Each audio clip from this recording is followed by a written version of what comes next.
इसीलिए मैंने कहा था कि मनेव मनुष्याणाम कारण बंधन मोक्षेय, अर्थात यदि मन तुम्हारा स्वामी है और तुम उसके अधीन हो तो वो तुम्हें माया के बंधन में जकड़ता रहेगा, और जब तुम मन पर काबू पालोगे और उसके स्वामी हो जाओगे तो वही मन तुम्हें मोक्ष के द्वार तक ले जाएगा।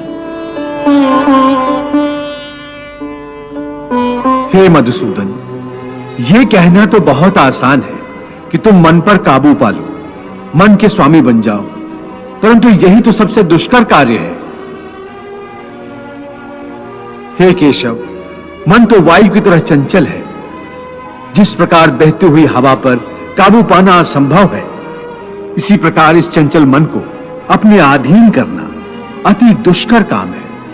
हे अर्जुन, तुम्हारा यह कहना सत्य है कि मन अति चंचल है, उसे अपने वश में करना बहुत मुश्किल है। मुश्किल है जनार्दन, असंभव है। नहीं अर्जुन, मुश्किल अवश्य है परंतु असंभव नहीं है। तुम्हारा कहना है कि मन को वश में करने का कोई तरीका, कोई साधन भी है? अवश्य है। क्या है वो तरीका? असंशयम महाबाहो मनो दुर्निग्रहम चलम अभ्यासेन तु कौन्ते वैराग्येन च गृह्यते। अर्थात मन को वश में करने के लिए उस पर दो तलवारों से प्रहार करना पड़ता है। एक तलवार अभ्यास की है और दूसरी तलवार है वैराग्य की। अभ्यास और वैराग्य? हां, अभ्यास और वैराग्य। देखो अर्जुन, अभ्यास का अर्थ है निरंतर अभ्यास। मन को एक काम पर लगा दो, वो वहां से भागेगा, उसे पकड़ कर लाओ, वो फिर भागेगा, उसे फिर पकड़ो। ऐसा बार बार करना पड़ेगा। जैसे घोड़े का नवजात शिशु एक क्षण के लिए भी स्थिर नहीं रहता, क्षण क्षण में इधर उधर फुदकता रहता है।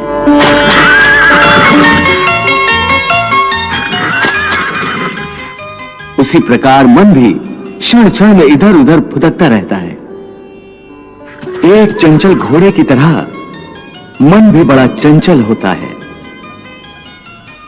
और ऐसे चंचल मन को काबू करना उतना ही कठिन है जैसे किसी मुंहजोर घोड़े को काबू करना।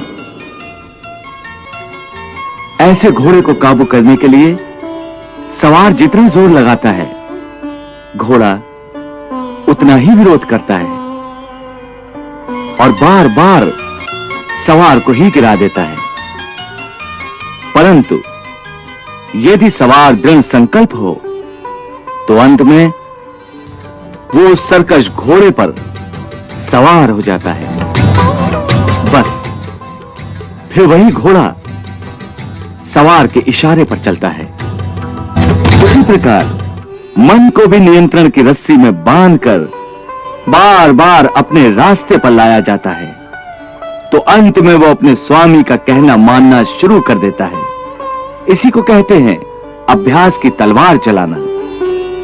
जब अभ्यास की तलवार से ही मन ठीक रास्ते पर आ जाए, फिर वह दूसरी वैराग्य की तलवार की क्या आवश्यकता है?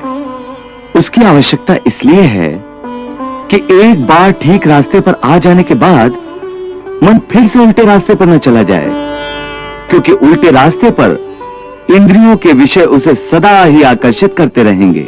मिथ्या, भोग, विलास और काम की तृष्णा उसे फिर अपनी ओर खींच सकती है। इसलिए मन को यह समझना जरूरी है कि वो सारे विषय भोग मिथ्या हैं, असार हैं, योग माया के द्वारा उत्पन्न होने वाले मोह का भ्रम है। मन जब इस सत्य को समझ लेगा तो उसे विषयों से मोह नहीं रहेगा, बल्कि उससे वैराग्य हो जाएगा। और यही वैराग्य की तलवार का काम है कि वो विषयों के मोह को काट के मन को सन्यासी बना देती है। प्रभु, विषयों का आभास तो मनुष्य को इंद्रियों के माध्यम से होता है, और भगवान श्री कृष्ण विषयों के मोह को त्यागने को कह रहे हैं, तो क्या मनुष्य इंद्रियों का प्रयोग करना ही छोड़ दे? तो भोग विलास में आसक्ति के त्याग की बात कर रहे हैं।